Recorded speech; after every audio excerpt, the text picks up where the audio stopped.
로마서 8장 26절부터 28절까지 우리 다 같이 읽겠습니다. 이와 같이 성령도 우리의 연약함을 도우시나니 우리는 마땅히 기도할 바를 알지 못하나 오직 성령이 말할 수 없는 탄식으로 우리를 위하여 친히 간구하시느니라.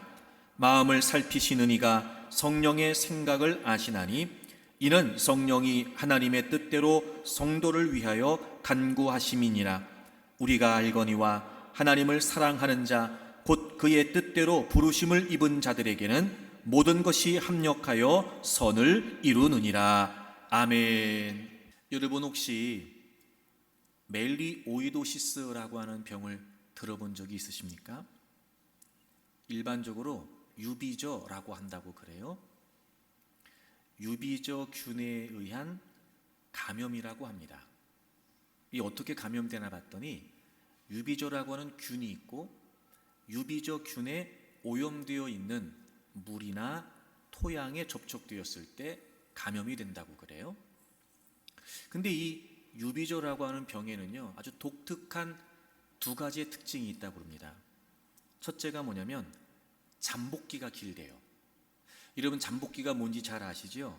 감염이 되고 증상이 나타나기까지의 기간이 잠복기예요. 이게 꽤 길답니다.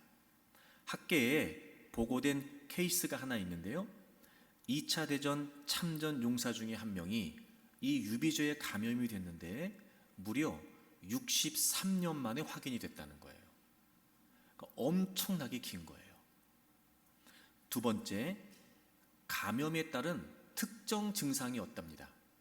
그러니까 예를 들면 몸이 좀 으실으실하고 콧물 나오기 시작하고 기침하고 이러면 딱 뭐예요? 감기잖아요. 근데 이 유비저는요 그런 유비저라는 걸 진단할 수 있는 특정 증상이 없다는 거예요. 그래서 진단이 어렵다는 겁니다. 그런 증상이 있으면 유비저에 감염됐다는 걸 알고 당연히 치료할 수 있을 텐데 말이죠. 언제 알게 되나 봤더니 몸 전체에 감염이 되는 폐혈증이 되고 나서야 병이 확인이 된다는 거예요. 그래서 이 병은요 치사율이 다른 병에 비해서 40%가 높답니다. 이런 두 가지 특징 때문에 유비저에 걸리고도 걸린 줄 모르고 그리고 발견됐을 때는 이미 손을 쓸 수 없는 상태가 된다는 거예요. 그래서 굉장히 치명적인 병이라는 겁니다. 이런 마음이 들었어요. 신앙에 유비저도 있을 수 있겠다. 신앙의 유비저. 신앙생활 초기와는 달리 시간이 흘러가면서 익숙하게 신앙생활을 해요. 그런데 신앙에 문제가 생겼는데 문제의식을 갖지 못하는 거예요.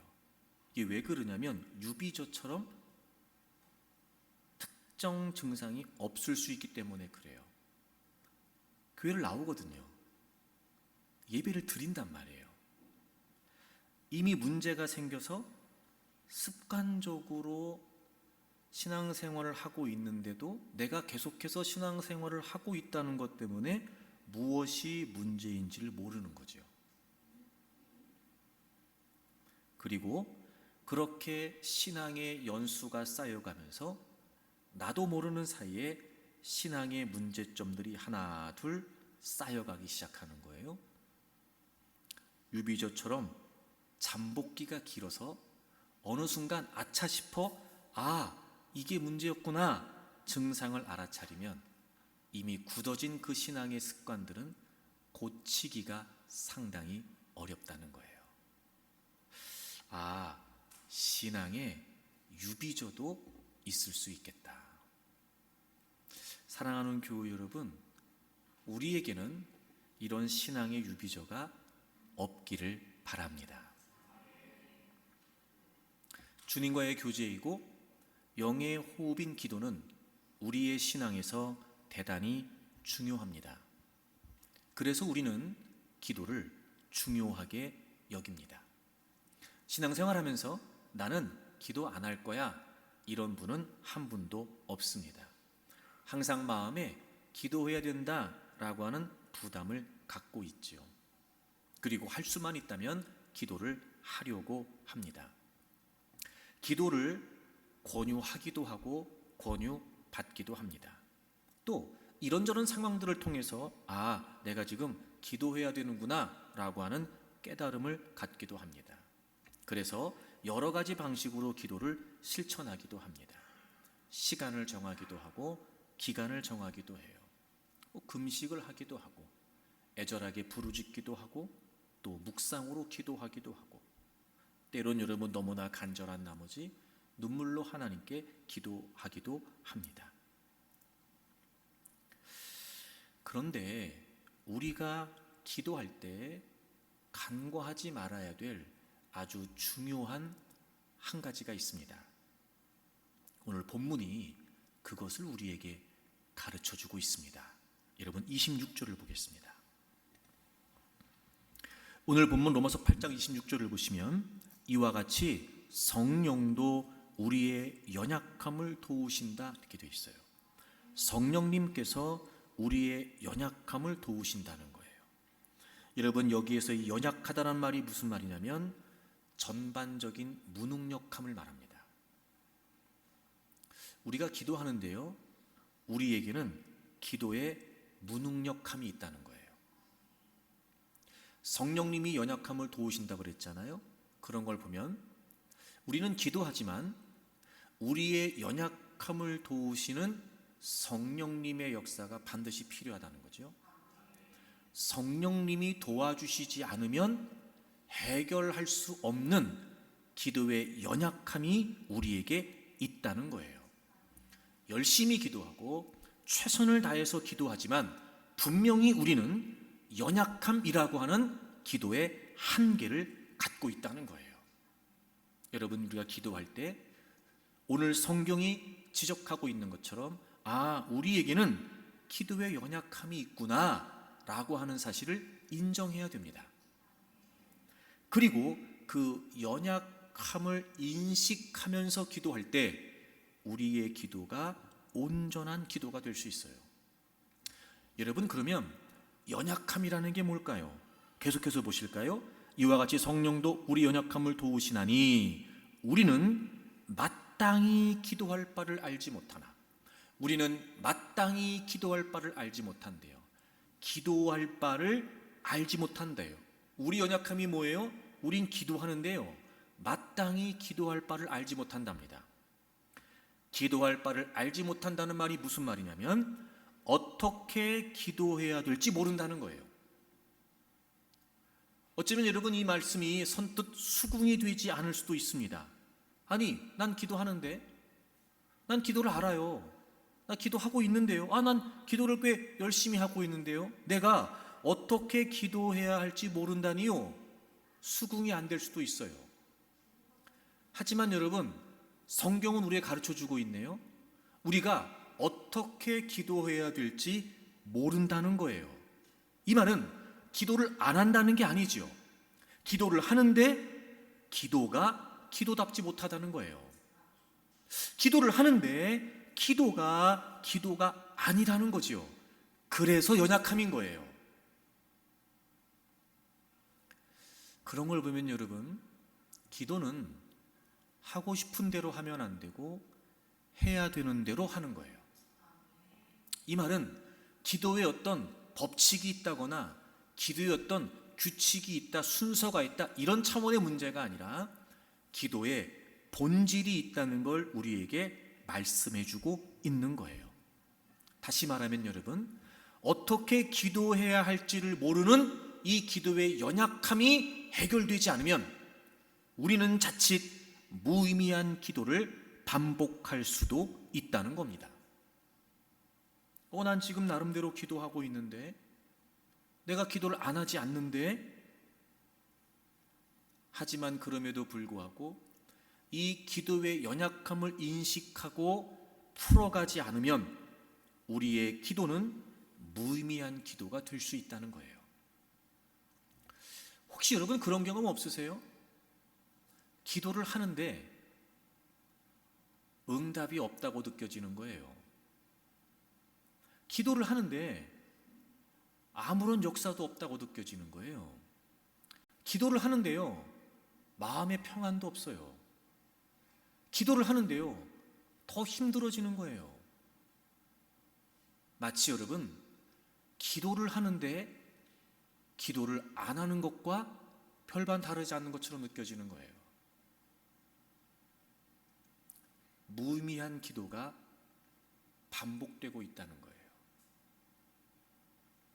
우리가 기도할 때 맹목적인 열심 가지고는 안 된다는 거죠. 왜냐하면 우리에게는 그 기도의 한계가 있기 때문이에요. 그럼 어떡하라는 거냐? 기도를 하라는 거냐? 하지 말라는 거냐? 당연히 기도를 하라는 거지요. 당연히 기도를 하자는 거예요. 왜요? 자, 계속해서 보세요. 우리는 마땅히 기도할 바를 알지 못하나 오직 성령님께서 말할 수 없는 탄식으로 우리를 위하여 친히 간구하신다는 거예요. 오직 친히 성령님께서 우리를 위해 간구하신다. 여러분, 여기 우리 성경에 간구한다라고 번역된 이 단어는 우리가 보통 일반적으로 사용하는 간구한다, 즉 기도한다는 표현이 아니고요, 이 단어는 중재한다는 말이에요. 영어로 intercede, 중재한다는 말이에요. 우리가 기도하는데 그 기도의 연약함, 그 기도의 한계에 부닥쳐서 무의미한 기도를 반복하고 있는 거예요. 기도가 기도답지 못한 거예요. 그걸 우리 안에 거하시는 성령님이 너무 안타까워하시는 거예요. 말할 수 없을 만큼. 그렇게 안타까워하시면서 어떻게 하시냐면 친히, 즉 성령님께서 직접 그분께서 우리의 기도를 하나님과의 사이에서 중재해 주신다는 거예요. 그래서 우리의 기도가 기도다운 기도가 되도록, 우리의 기도가 의미 있는 기도가 되도록 우리의 기도를 도와주신다는 거예요.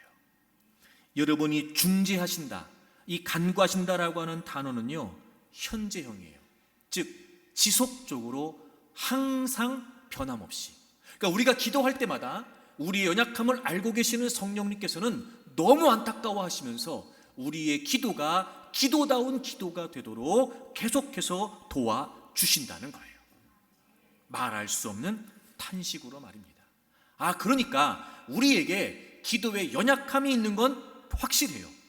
실존적으로 우리가 기도의 한계를 갖고 있는 건 부정할 수 없어요. 하지만 그럼에도 성령님께서 말할 수 없는 탄식으로 우리의 기도를 도와주세요. 그러므로 우리는 기도할 수 있다는 거죠.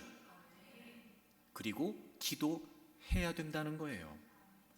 얼마든지 오히려 더 자신 있게 성령님의 도우심을 힘입어 우리가 기도할 수 있다는 겁니다. 사랑하는 교우 여러분, 그래도 요 근래 더 기도하려고 하시는 모습이 참 너무 귀합니다. 그래서 여러분 더 예배 시간에 나오려고 그러고 나름대로 여러분 더 기도하려고 애쓰는 모습이 참 여러분 좋습니다. 그래서 드리는 말씀입니다. 그렇게 여러분 여러 가지 많은 상황 속에 기도해야 되겠다라는 깨달음이 있어 여러분이 기도할 때마다 단순히 여러분의 열심만 가지고 되지 않는다는 걸 기억하셔야 됩니다. 그리고 우리가 실존적으로 가지고 있는 이 기도의 한계를 분명히 하고, 그러나 말할 수 없는 탄식으로 우리의 기도를 중지하시는 성령님의 도우심을 힘입어 사랑하는 여러분, 우리의 기도의 연약함들을 돌파하고 기도로 승리하는 분들이 되기를 바랍니다. 여러분의 기도가 의미 있는 기도, 여러분의 기도가 역사가 나타나는 기도, 여러분의 기도가 하늘문을 열고 하늘의 능력이 나타나는 기도가 되기를 바랍니다. 그래서 여러분이 앓고 있는 모든 문제들을 그 기도로 극복해내고 정복해내는 역사가 있기를 바랍니다. 그렇다면 여러분, 우리가 가지고 있는 기도의 한계가 과연 무엇일까요? 여러분, 우리가 가지고 있는 이 분명한 기도의 연약함이 무엇일까요? 첫째, 우리가 가지고 있는 기도의 연약함, 기도하지만 기도하지 못한다는 거예요. 기도하지만 기도하지 못한다. 오늘 로마서 8장 26절을 보시게 되면 이와 같이 성령님께서 우리의 연약함을 도우신다고 그랬어요. 도우신다. 이 도우신다라고 하는 단어가요, 참 뜻이 깊은 단어더라고요. 이게 어떤 단어인가 봤더니 세 가지의 단어가 합쳐져서 한 단어가 된 거예요. 첫째, 누구누구와 함께. 둘째, 누구누구 대신에. 셋째, 잡다. 이 세 가지의 단어가 합쳐져서 도우신다, 이 단어가 된 거예요. 이 단어의 뜻은 이런 뜻입니다. 상대의 손을 잡고 상대가 가지고 있는 짐을 대신 짊어져서 함께 간다는 거예요. 여러분 보세요. 이게 무슨 말이냐면, 우리가 기도할 때 어떤 문제 때문에, 어떤 상황 때문에, 어떤 어려움 때문에 기도한단 말이에요. 그런데요, 우리가 짊어지고 있는 이 삶의 짐들이 너무 무거운 거예요. 그래서 기도하지만 기도를 못한다. 즉, 기도하지만 그 문제에만 얽매여 있는 거예요. 기도하지만 그 짐에 계속 눌려 있는 거예요. 기도하지만 기도하지 못하는 거예요. 그래서 성령님이 도우신답니다. 이렇게요, 우리의 짐을 대신 성령님이 짊어지시고, 성령님께서 대신 우리의 짐을 짊어지시고, 우리의 손을 잡으시고, 그리고 우리와 함께 하나님께로 가신다는 거예요. 여러분, 우리의 기도의 한계가 뭔가 봤더니요, 문제 때문에 기도하는데 문제 때문에 기도하지 못하는 거예요. 이 기도의 연약함은 아주 중요한 기도의 본질과 관련이 있습니다. 여러분, 기도가 뭘까요? 기도는 예수님의 이름으로, 즉 예수님의 공로를 힘입어서 우리가 하나님 그분께 나아가는 거예요. 그래서 기도는 하나님 그분과 교제하는 거예요. 그분과 만나고, 그분과 대화하고, 그분과 소통하면서 그분과 교제하는 거예요. 이게 기도예요. 그런데 우리가 안고 있는 이 무거운 삶의 짐들 때문에 분명히 기도하는 건데 하나님께 나아가지 못하는 거예요. 그 문제에 발목에 다 잡혀 있는 거예요. 그 상황에 꽁꽁 눌려 있는 거예요. 얽매여 있는 거예요. 그래서 우리가 하나님께 나아가지를 못하는 거예요. 여러분, 하나님께 나아간다는 게 우리가 뚜벅뚜벅 걸어서 어디로 간다, 이런 의미가 아닌 거겠죠. 다시 말하면 기도의 우리의 중심, 기도자의 중심, 기도자의 마음, 기도자의 시선, 이게 당연히 하나님께 나아가 하나님과 교제한다면 누구에게 있어야 돼요? 하나님께 있어야 돼요. 근데 우리는 그 문제 때문에 하나님께 기도한다고 말하지만 우리의 시선이나 우리의 마음이나 우리의 중심이 하나님이 아닌 그 문제에만 매여 있는 거예요. 그만큼 문제가 우리에게 힘겨운 거예요. 그러다 보니 기도하는데 기도의 본질을 따라 기도다운 기도를 못하는 거죠. 그 문제에 꽁꽁 매여 있어요. 그래서 하나님께 나아가지를 못하는 거예요. 성령님께서 그런 우리의 모습을 보시고 말할 수 없는 안타까움으로 우리의 기도를 중재해 주신다는 거예요. 그 무거운 모든 짐들을 성령님께서 짊어지시고, 그리고 힘겨운 우리의 손을 잡으시고, 사실 발걸음져 떼는 게 쉽지 않은 그런 어려운 상황에 성령님이 우리를 하나님께로 이끌어 주시겠다는 거예요.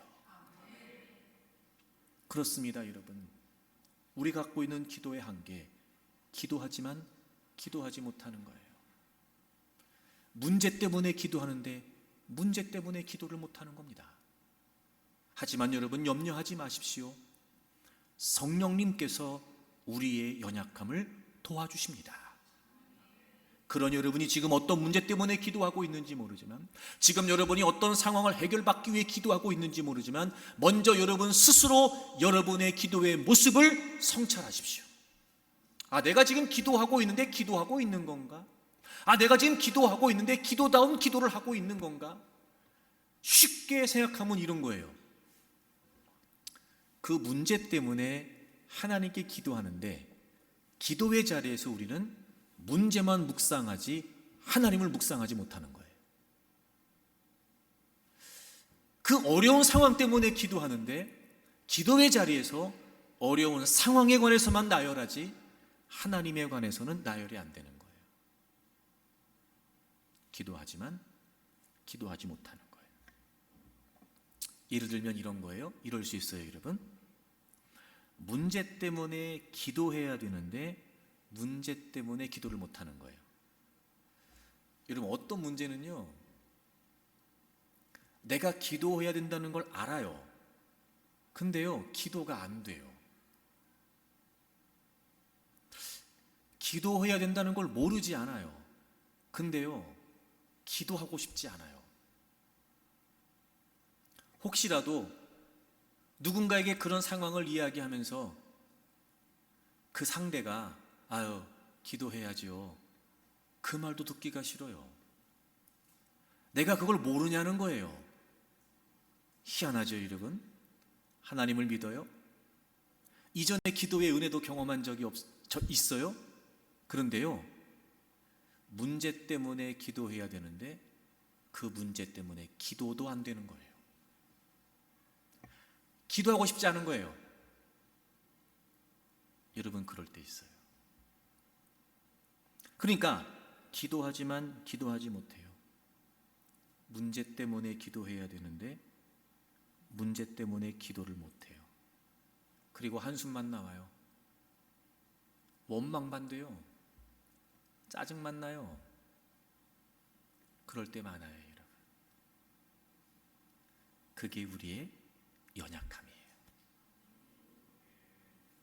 그리고 이런 경우도 있겠지요.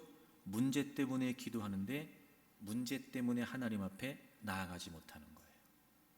그 문제가요, 하나님과 우리 사이를 딱 가로막고 있는 거예요. 그 문제가 걸림돌이 돼가지고요, 그 문제를 넘어서지 못하는 거예요. 그리고 맨날 그 문제에 매여 있는 거예요. 기도는 한다 그래요. 기도도 하고 있다 그래요. 근데 여전히 그 문제 속에 푹 빠져가지고 아무것도 못하는 거예요. 한 발짝도 하나님께 나아가지 못하는 거예요. 그럴 때 우리의 기도에 연약함이 있다는 걸 인식하고 성령님의 도우심을 구해야 된단 말이에요. 문제 때문에 기도하는데 문제만 보여요. 무거운 짐이 너무 버거워서 주님께 나아가지를 못해요. 입으로는 주님의 이름을 부르고 주여 주여 하는데 여전히 확신도 평안도 없어요. 그 무거운 짐 때문에 한 발짝도 나아가지 못해요. 여러분, 그걸 우리가 깨달아야 됩니다. 아, 내가 지금 기도하고 있는데 내가 지금 기도하고 있는 건가? 그걸 깨달아야 성령님이 도와주신다 그랬지. 이런 나의 연약함을 성령님께서 도와주신다 그랬지. 그리고 성령님의 도우심을 구할 수 있단 말이에요. 그래야 우리의 기도가 기도다워진다는 거죠. 근데 이걸 인식하지 못하면, 이걸 깨우치지 못하면 우리의 기도는 무의미한 기도만 반복되는 거예요. 사랑하는 교우 여러분, 요즘 여러분의 기도 생활이 어떠십니까? 기도하시잖아요. 또 기도하려고 하시잖아요. 어떠십니까, 여러분? 그 기도의 은혜가 분명하십니까? 그 기도의 확신이 분명하십니까?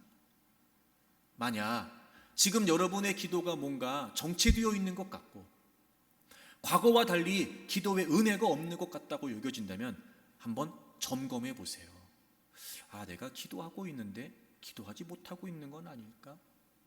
문제만 매여 있고 그 문제의 짐에 눌려 내가 주님께 한 발짝도 나아가지 못한 채 그저 그 문제 속에서만 맴돌고 있는 건 아닐까 점검해 보시라고요. 그리고 여러분, 그게 깨달아진다면 이 말씀을 기억하십시오. 아, 그래, 그래서 주님이 말씀해 주셨지, 우리의 기도에 연약함이 있다는 걸. 하지만 우리 안에 거하시는 성령님께서 말할 수 없는 탄식으로 안타까워하시면서 내 기도를 중재해 주시겠다고 그랬지. 성령님, 저를 도와주세요. 특히나 여러분, 성령님께서 우리의 짐을 대신 지시겠다고 그랬잖아요. 그러니까 여러분, 여러분이 짐을 지지 말고요, 여러분의 짐을 성령님께 맡겨드리세요. 그러니까 적어도 이런 거죠. 우리가 정말 기도다운 기도, 즉 예수님의 이름으로 하나님 앞에 나아가 그분과 진정한 교제를 이루는 기도가 되려면 이 문제를 성령님께 부탁해야 돼요. 제 짐을 맡아주신다고 했죠? 제 짐 맡겨드립니다. 저 이 무거운 짐 때문에요, 기도가 쉽지 않습니다. 저 이 상황만 생각하면요, 기도조차 쉽지 않습니다. 기도한다고 앉았는데 한숨뿐이고, 기도한다고 앉았는데 여전히 걱정과 근심뿐입니다. 성령님, 저를 좀 도와주십시오. 제 짐을 성령님께 맡겨드리겠습니다. 여러분, 제가 이런 설명을 드리는 이유는 여러분이 기도할 때 참고하고 적용하시라는 거예요. 그렇게 기도하세요, 여러분. 그렇게 말씀을, 약속의 말씀을 이유로 삼아 우리의 기도의 연약함을 솔직히 인정하고, 그리고 그 무거운 짐을 성령님께 맡아달라고 의탁하면서 내가 정말 자유함 속에서 주님 앞에 온전히 나아가 주님과 교제하며 은혜를 누리고 싶습니다. 이렇게 기도하시라 말이에요. 그래서 여러분, 그 기도의 연약함을 우리가 돌파해야지만 진정한 기도다운 기도를 할 수 있게 됩니다. 우리 성경을 좀 찾을까요? 히브리서 4장입니다. 이 기도의 연약함을 돌파하고 반드시 기도다운 기도를 해야 됩니다. 15절 보실까요? 히브리서 4장 15절입니다. 우리에게 있는 대제사장은 바로 예수 그리스도시죠. 그분은 우리의 연약함을 동정하지 못하실 이가 아니요, 이중 부정이에요. 동정하지 못하실 이가 아니다. 그러니까 이중 부정은 강한 긍정이에요. 반드시 동정하신다는 거예요. 여러분이 동정이라는 말이 무슨 말이냐면 요즘 많이 쓰는 표현이에요. 공감한다. 함께 아파하고 함께 슬퍼하고 함께 괴로워한다. 이 동정한다는 말이 그런 말이에요. 그러니까 여러분, 예수님은요 우리가 어떤 형편과 어떤 처지 가운데 있다 할지라도요, 우리의 그 모든 상황들을 다 같이 느끼세요. 다 공감해 주세요. 우리가 아픈 거 주님이 아세요. 여러분, 우리가 괴롭고 슬픈 거 주님이 다 아세요. 왜냐하면 모든 일에 우리와 똑같이 시험을 받으신 이로되 죄는 없으시니라. 여러분, 예수님도 육신을 입고 이 땅에 오셔서 우리와 동일한 육을 가지고 사셨단 말이에요. 그러니까 우리가 인생을 살면서 부딪히고 우리가 인생을 살면서 맞닥뜨릴 다양한 많은 문제 속에 주님도 충분히 사셨기 때문에 우리를 다 공감해 주시는 거예요. 근데 여러분, 주님은 거기서 그치지 않으시잖아요. 16절. 그러므로 우리는 긍휼하심을 받고 때를 따라 돕는 은혜를 얻기 위하여 은혜의 보좌 앞에 담대히 나아갈 것이니라. 주님은 공감하세요. 그뿐만이 아니에요. 공감하시기 때문에 어떻게 해주세요? 우리를 돕는 은혜를 베풀어 주세요. 때를 따라 돕는 은혜를. 그러니까 그 은혜를 얻기 위해 어디로 오라는 거예요? 은혜의 보좌 앞으로 오라는 거예요. 여러분이 은혜의 보좌라고 하는 말은요, 예전에 구약시대 때 있었던 성막, 또 구약시대 때 있었던 성전은 성소와 지성소가 구분되어 있었잖아요. 특히 이 지성소는요, 말 그대로 지성소예요. The most holy place예요. 가장 거룩한 곳. 왜냐하면 그곳은 하나님의 임재가 있다고 생각했거든요. 그래서 거기에는 법궤가 있었고 그 법궤를 덮는 뚜껑인 속죄소가 있었어요. 바로 그 속죄소가 하나님의 임재라고 생각을 했어요. 이 은혜의 보좌가 바로 그 하나님의 임재를 상징하는 지성소를 말해요. 자, 보세요. 우리가 아프고 괴롭고 슬퍼요. 주님은 그걸 다 공감하세요. 다 알아주세요. 근데 알아주시기만 하는 분이 아니에요. 그분은 우리에게 은혜를 베푸실 수 있는 분이에요. 그래서 누구를 만나야 된다는 거예요? 그분을 만나야 된다는 거예요. 보세요. 은혜를 주시는 분이 주님이세요. 그럼 우린 누구를 만나면 돼요? 주님 만나면 돼요. 해결해 주시는 분은 누구세요? 주님이세요. 그럼 우린 누구를 만나야 돼요? 주님을 만나야 돼요. 여러분, 그 문제를 풀어주시는 분은 누구세요? 고쳐주시는 분은 누구세요? 그 문제를 이기게 하시는 분은 누구세요? 주님이세요. 때를 따라 돕는 은혜를 베푸시는 분은 주님이시라고요. 그러면 우리는 누구에게로 가야 돼요? 누구 앞에 나아가야 돼요? 누구를 만나야 돼요? 주님을 만나야 돼요. 기필코. 왜요? 함께 공감하시면서 그 모든 문제를 해결해 주시는 은혜를 베푸시는 분이 주님이시니까 우리는 어떻게 하더라도 반드시 주님을 만나야 돼요. 근데 문제에 눌려 있어요. 근데 그 상황에 발목이 잡혀 있어요. 이렇게 하나님께 나아가기 위해 기도하는데 하나님께 한 발짝도 떼는 게 쉽지 않아요. 이게 얼마나 안타까워요. 여러분, 우리는요 기필코 기도다운 기도를 해야 돼요. 그분 앞에 나아가 그분을 만나고 그분의 은혜 속에 얼마든지 우리의 삶의 문제들을 해결받을 수 있다는 거죠. 사랑하는 교우 여러분, 그러므로 여러분이 지금 어떤 무거운 짐 속에 있다 할지라도 약속의 말씀을 따라 성령님께 그 짐을 내어드리고, 우리의 힘으로 하나님께 나아갈 수 없다면 온전히 성령님의 도우심을 받아 우리의 기도를 중재해 주시고 우리의 기도를 이끌어 주셔서 그 은혜의 보좌 앞에 나아가기를 구하십시오.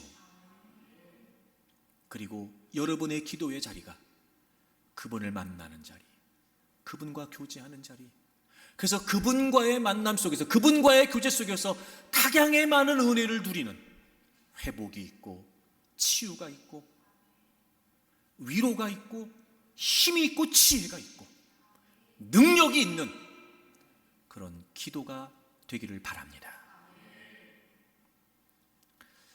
작년에 작고한 한국의 대표적인 석학이죠.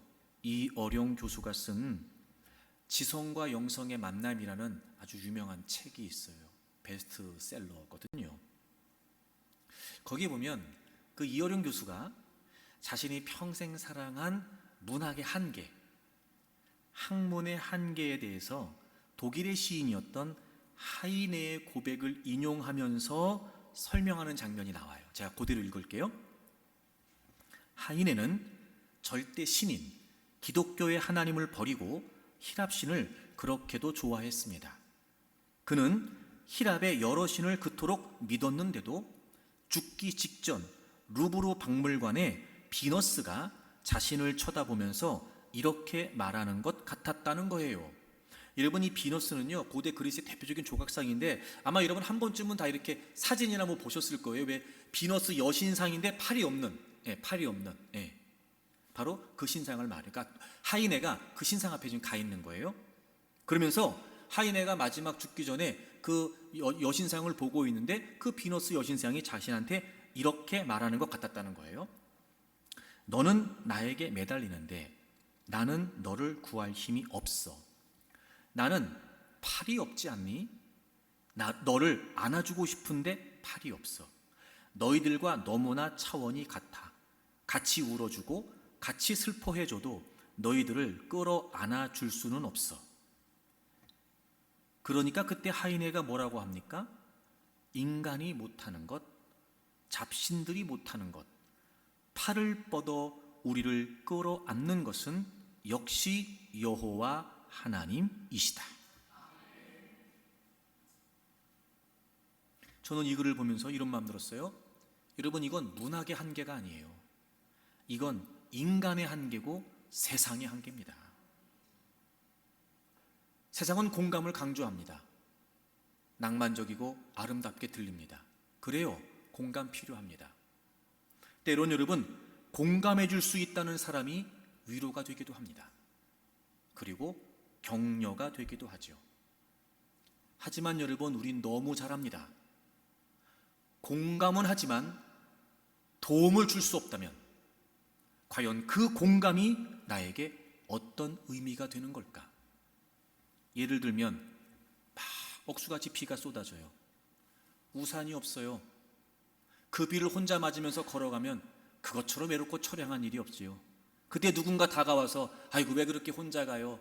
나도 우산이 없는데 우리 같이 비 맞고 걸어갑시다. 공감은 되잖아요, 여러분. 하지만 여러분, 억수같이 쏟아지는 비에 우산이 없어 이런 비를 맞고 걸어갈 때 정말 필요한 게 뭐예요? 우산이에요. 공감은 뭐예요? 도움을 줄 수 있어야 공감이지. 누군가 우산을 들고 지나가다가 그렇게 비를 맞고 혼자 걸어가는 사람을 만났을 때 아이고 이렇게 비가 오는데 우산도 없이 혼자 걸어가세요? 나 저기 우산인데 우리 같이 나눠 쓰고 갑시다. 그래 여러분, 그 우산 속에 들어가 좀 비좁긴 하지만 서로 몸을 부대껴가면서 이렇게 팔짱을 끼고서라도 말입니다, 손을 잡고서라도 같이 여러분 그 비를 우산 속에서 피해서 걸어가는 게 그게 여러분 공감이고 도움이지. 여러분, 사람이 주는 공감, 사람이 주는 여러분 세상이 주는 공감, 그거 도움이 되는 게 아니에요.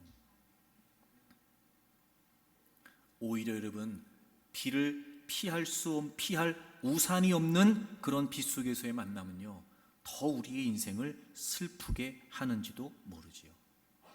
인간이 그래요. 세상이 그래요. 공감까지는 할 수 있지만 도움은 줄 수 없는 경우가 태반이라는 거예요. 하지만 여러분, 하나님은 다르세요. 여러분, 예수님은요, 우리를 공감하는 분이세요. 그분은 공감만 하시는 분이 아니세요. 어느 정도로 우리의 그 아픔과 괴로움에 공감을 하셨냐면요, 그분이 우리의 죄를 대신 지시고 십자가에 매달리셨어요. 우리가 우리의 죄 때문에 저주와 멸망과 심판 가운데 있는 게 얼마나 공감이 됐으면 그 죄의 저주로부터, 그 죄의 멸망으로부터 우리를 건져주시겠다고 대신 우리의 죄를 짊어지시냐 말이에요. 여러분, 주님은요, 공감만 하시는 분이 아니라 해결도 해주시는 분이세요. 그러므로 우리가 어떤 문제, 어떤 상황 가운데 있다 할지라도 정말 우리의 기도가 기도답다는 건요, 감정적인 차원이 아니란 말이에요. 어떻게 해서든지 우리는 우리의 모든 짐들을 성령님께 맡겨놓고 자유함 속에서 주님 앞에 나아가야 된단 말이에요. 그분을 만나면 해결돼요. 그분을 만나면 풀어집니다. 함께 아파하고 함께 괴로워하고 함께 슬퍼하시는 그분께서 지금도 우리가 그분 앞에 나오기를 원하세요. 그게 얼마나 우리에게 버거운 일인지 아세요. 우리 안에 거하시는 성령님께서는 말할 수 없는 탄식으로 우리의 기도를 이끌어 주시겠다고 약속도 하셨어요. 그러니 여러분, 여러분의 기도에 변화가 있기를 바랍니다. 그럼 우리 한번 이렇게 생각해 볼까요? 우리에게는 분명히 기도에 연약함이 있단 말이에요. 이게 한계예요. 기도하지만 기도하지 못하는 거. 근데 성령님은 이 연약함을 알고 계시기 때문에 우리를 어떻게 하신대요? 도와주신대요. 그럼 우리의 이 기도 연약함을 사단은 알까요? 모를까요? 알지요. 그럼 성령님은 도와주신대요. 사단은 어떻게 하겠어요? 우리를 돕겠어요? 아니요. 그 연약함을 빌미로 우리를 방해하겠지요. 그 C.S. 루이스가 쓴 아주 또 유명한 책 중에 하나가 뭐냐면요, 스크루프 테이프의 편지라고 하는 책이 있어요. 그게 지금 이제 연극도 하고 있더라고요. 이게 뭐냐면 그 사단이 마귀들이 어떤 전략으로 믿음의 사람들을 유혹하고 시험하는지를 설명한 책이에요. 편지 형식으로. 거기 이런 내용이 나와요. 믿음의 사람들을 방해하는 방법의 하나로 사단이 명령을 해요. 기도를 방해해라. 기도를 방해해라. 사람들이 기도를 시작하거든 어떤 방법이든지 어떤 대가를 치르더라도 기도를 방해하라. 사람들의 진정한 기도는 우리에게 치명적이기 때문이다. 여러분, 원수 마귀는요, 자신의 일을 열심히 해요. 어떤 방법이든지 어떤 대가를 치르든지 뭐 하래요? 기도를 방해하래요. 진정한 기도를 방해하래요. 그러니까 우리는 기도에 연약함이 있어요. 이건 감출 수가 없어요. 이건 부정할 수가 없어요. 성령님은 도와주세요. 근데요, 사단은요, 오히려 그 연약함을 조장하여 우리의 기도를 방해한단 말이에요.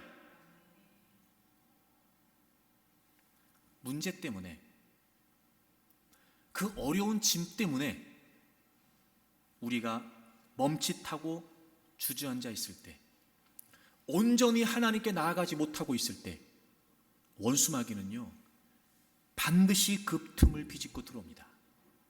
잊으시면 안 돼요.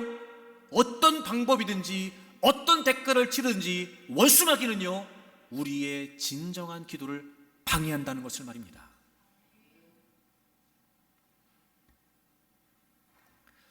그래서 여러분, 기도다운 기도를 위해 우리가 힘쓰지 않으면 우리는 계속해서 원수 마귀의 장난에 노란할 수밖에 없단 말이에요. 이걸 좀 우리가 염두에 두면 좋겠어요. 자, 빌립보서 4장을 찾으세요. 빌립보서 4장입니다. 4장 6절, 아무것도 염려하지 말고 다만 모든 일에 기도와 간구로 너희 구할 것을 감사함으로 하나님께 아뢰라. 여러분, 기도하면 기도하고 간구하는 것 하나님께 아뢰는 거예요. 근데 기도하는 것은 하나님께 아뢰는 것인데 앞에 뭐라고 나와 있냐면 아무것도 염려하지 말래요. 그러니까 다시 말하면 이런 거예요.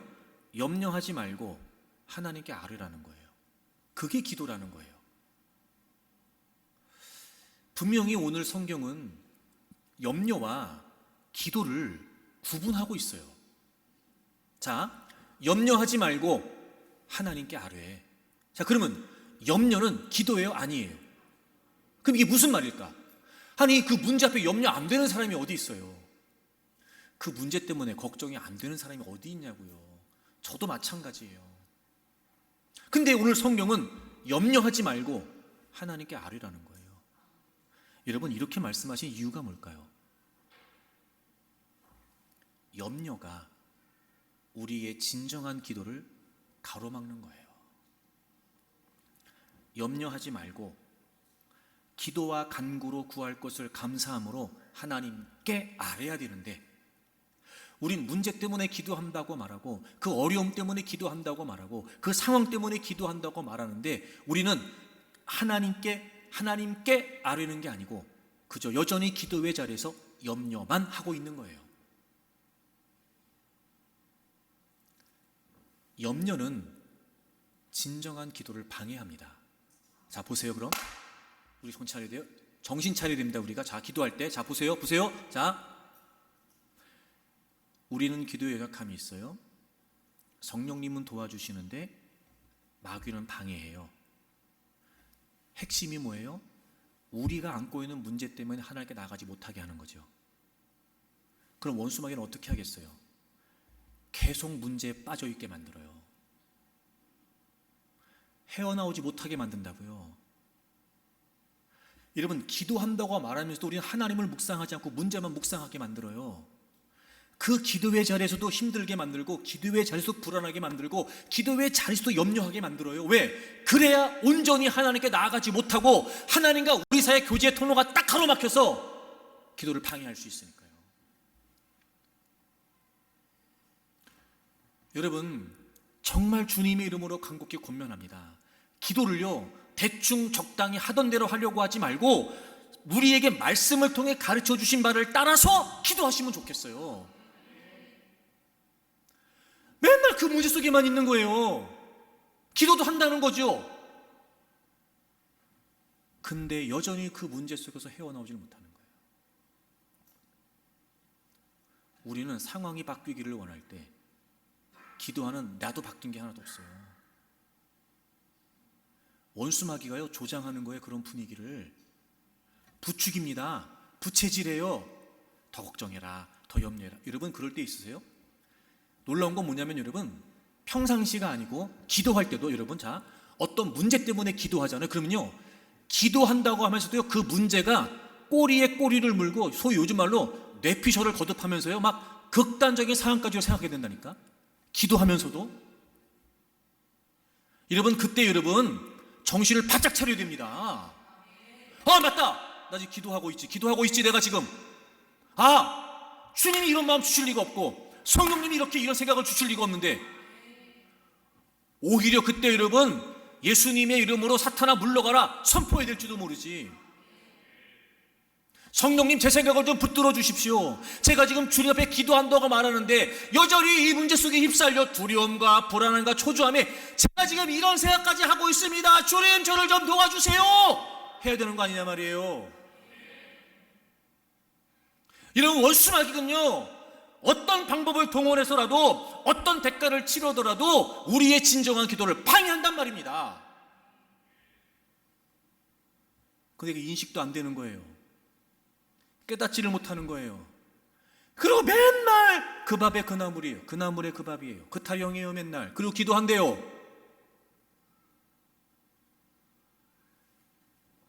우리가 눈이 가려서 안 보이는 것뿐이지 지금 원수마귀가 우리의 기도의 길목을 탁 가로막고 있는 게 보여야 될 거 아니냐 말이에요.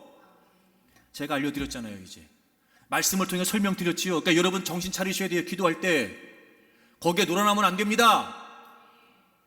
여러분 주님은요, 우리 어려움, 우리의 아픔, 우리의 슬픔 다 공감하는 분이세요. 다 공감하는 분이세요. 그러니 그분 앞에만 나아가면, 그분만 만나면, 그분과의 교제가 분명하면은요, 어떤 문제도 해결받습니다. 치료 못해 주실 상처가 없어요. 고쳐주지 못하실 병이 없습니다. 해결 못하실 문제가 없고요, 풀어주지 못할 문제가 없으세요. 그걸 사단이 아는 거예요. 그래서 그분 앞에 나아가지 못하게 하는 겁니다. 적어도 여러분 기도를 한다면, 물론 여러분 기도를 시작했다고 해서 이런 은혜가 막 쏟아지는 건 아니지만, 때론 여러분 그 문제 때문에 씨름하면서 며칠을 몇 날을, 때론 여러분 몇 주를 몇 달을 고민하며 씨름해야 될지 모르지만, 적어도 우리가 여러분 진정한 기도를 통해 그 문제를 여러분 성령님께 맡기고 성령님의 도우심을 따라, 중재하심을 따라 정말 우리가 그분 앞에 나가기 위해 몸부림치면은요, 그 기도의 자리는요 정말 밝은 빛이 비춰지는 영광의 자리가 된단 말이에요. 회복이 있고 우리 안에 기쁨이 여러분 다시 회복되고, 찬양이 있고 감사가 있고 감격이 있고, 때로는 상황은 달라진 거 없을지 모르지만 뭔가 모르게 하나님의 뜻에 관한 확신을 가지고 내가 힘이 생기고 용기가 생기는 거예요. 사랑하는 교회 여러분, 이 기도의 능력이, 역사가 우리에게 체험되기를 바랍니다. 그래서 기도할 때는요, 기필코 주님 앞에 나아가기 위해 힘써야 돼요. 자, 시편 143편을 찾으세요. 이렇게요.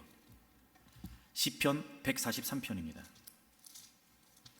제가 늘 기도 얘기할 때마다 다윗의 이야기를 참 많이 하는데 이 대목이 참 공감되더라고요. 이번에 시편 143편은 다윗이 쓴 시이고요, 정확히 어떤 배경인지는 몰라요. 그런데 참 힘든 상황이었다는 건 우리가 짐작할 수 있어요.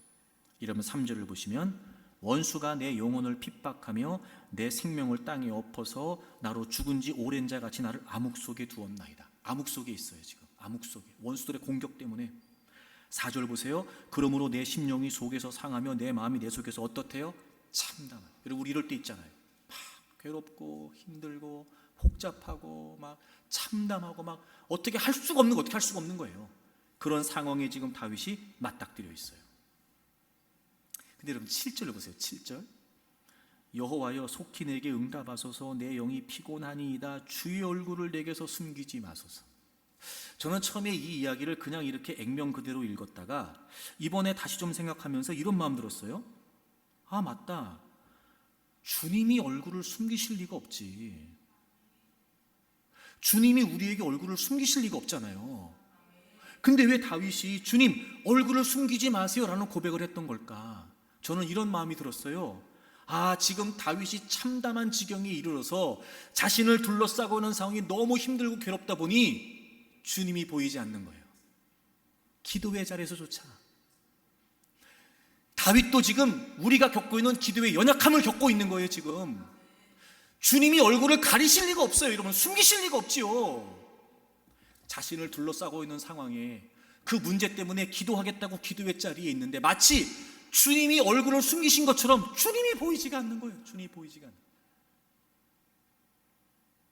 그게 얼마나 힘들었든지 내 영이 피곤합니다. 내가 무덤에 내려가는 자 같습니다. 지금 그렇게 고백하는 거예요. 그런데 그가 그런 상황에서 이렇게 기도하죠. 6절, 주를 향하여 손을 펴고 내 영혼이 마른 땅같이 주를 사모합니다. 그럴수록 더더욱 주님을 사모하고 더더욱 주님을 갈망하는 거예요. 이렇게요. 5절, 내가 옛날을 기억하고 주의 모든 행하신 것을 읊조리며 주의 손이 행하는 일을 생각하고. 여러분, 이 구절이 어떻게 느껴지시는 건데 저는요 이런 마음 들더라고요. 정말 절박하다. 자신을 둘러싸고 있는 상황 때문에 기도의 자리에서조차 주님이 보이지 않는 거예요. 마치 주님이 얼굴을 숨기신 것처럼. 그러니까 그 주님을 그럼에도 불구하고 그 주님을 향해야 되고 그 주님의 얼굴을 봐야 되고 즉 그 주님을 만나야 된다는 절박감이 있으니까요. 옛날 일을 기억하고 행하신 것들을 읊조리고, 이 읊조린다는 말은 무슨 말이냐면 생각한다, 묵상한다 이런 말이에요. 깊이 생각하고 그리고 숙고하고. 그러니까 강력한 의지를 가지고 내가 이 자리에서 여기에서 무너지면 안 된다. 지금 나를 둘러싼 상황 때문에 마치 주님이 얼굴을 숨기신 것처럼 지금 주님이 보이지 않는 이 상황에서 내가 이대로 물러설 수 없다. 그리고요 적극적인 의지를 가지고 생각하고 기억하고 묵상하고 계속 그거 하는 거예요. 기도의 자리에서 주님 앞에 나아가기 위해서 어떻게든지 주님을 놓치고 싶지 않아서 그런 참담한 지경에 이르렀으나 결국 그 모든 위기로부터 구원해 주실 분은 주님밖에 안 계시니까 그런 자신의 연약함을 깨달았던 다윗은 지금 절박한 심정으로 주님을 찾는 거예요. 그냥은 안 되잖아요. 지금 상황이 얼마나 참담하냐 말이에요. 그냥은 안 돼요. 지금 주님이 안 보이시나요? 안 보이잖아요 지금. 그러니까 어떻게 해요? 안 보이는 주님을 보기 위해서 생각하고 또 생각하고 숙고하고 기억해내면서 막 절박하게. 여러분 이 마음이 느껴지세요? 다윗의 마음이? 사실 여러분 기도의 관건은 여기에 있었던 거예요. 근데 우리는 여전히 문제에 매여 있으면서 기도하면서도 문제만 얘기해요. 사실은 그 문제를 뛰어넘어 주님 앞에 나아가야 되는데 원수 마귀는 길목을 딱 지키고 있습니다. 우리의 기도가 어리석은 기도가 되도록, 우리의 기도가 무의미한 기도를 반복하도록 원수 마귀가 길목을 딱 지키고 있는 거예요. 여러분 그렇게 무의미한 기도가 반복되면은요 기도조차 싫어집니다. 급기야 기도해도 소용없네 이런 얘기합니다. 원수 마귀가 노리는 게 그거거든요. 사랑하는 교회 여러분, 여러분이 어떤 문제가 어떤 상황 가운데 있다 할지라도 기도하십시오. 기도에 연약함이 있으나 분명히 성령님께서 도와주신다고 했습니다. 원수 마귀의 방해에 있다는 걸 잊으시면 안 됩니다. 오히려 그럴수록 더 의지를 가지고 적극적으로 여러분 주님을 보기 위해 그리고 주 앞에 나아가기 위해 여러분 힘쓰십시오. 성령님의 도우심을 구하세요. 성령님 제가 지금 이렇습니다. 제 기도가 지금 이렇습니다. 제 모습이 이렇습니다. 저를 좀 도와주십시오.